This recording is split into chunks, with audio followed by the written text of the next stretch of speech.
Ang totoo niyan, hindi lang naman si dating Senator Antonio Trillanes ang may ganitong pahayag.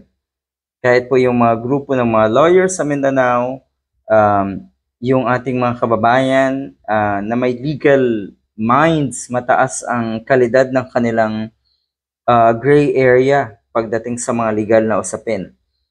Ganito rin po ang sinasabi. And take note, kahit po yung mga dating Chief Justice ng ating bansa ay ganito rin ang sinasabi na pwedeng yung mga mahistrado naman ang maaring or ang ma-impeach kung hindi nila daw babaguhin ang desisyon versus Sara Duterte's impeachment. Yan din po ang tinuran ni former Senator Antonio Trillanes. Maraming naglalabas ang opinion, natural. Pero kung titignan niyo po, talagang pakikinggan niyo pong maigi yung opinion ng mga katulad ni dating Supreme Court Chief Justice na si Antonio Artemio Panganiban at yung isa pa na si Carpio, si CJ Carpio at marami pa. 'Di ba? Talagang pakikinggan natin eh. Oo. Natural, ikagalang at pakikinggan din natin yung mga statement nga ng mga katulad ni Senator Antonio Trillanes, ni dating Senator Leila de Lima at marami pang iba. Yan. So, pero, bottom line kasi na ito, naandyan pa rin yung sigaw ng taong bayan. At hindi mo pwedeng pangunahan ang taong bayan.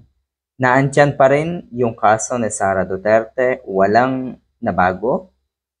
Technical ang desisyon na ito ng Supreme Court at hindi ibig sabihin nga ay ligtas na o lusot na sa Sara Duterte. Ayon kay Senator Antonio Trillanes IV, may posibilidad na maharap sa impeachment ang mga mahistrado ng Korte Suprema kung hindi nila babawiin ang desisyong nagdeklara na labag sa Constitution ang impeachment case nga laban kay Sara Duterte. Ang sabi pa niya, maituturing itong pagtataksil sa tiwala ng publiko kung mananatili ang mga mahistrado sa kanilang orihinal na pasya kahit may nakabinbing motion for reconsideration.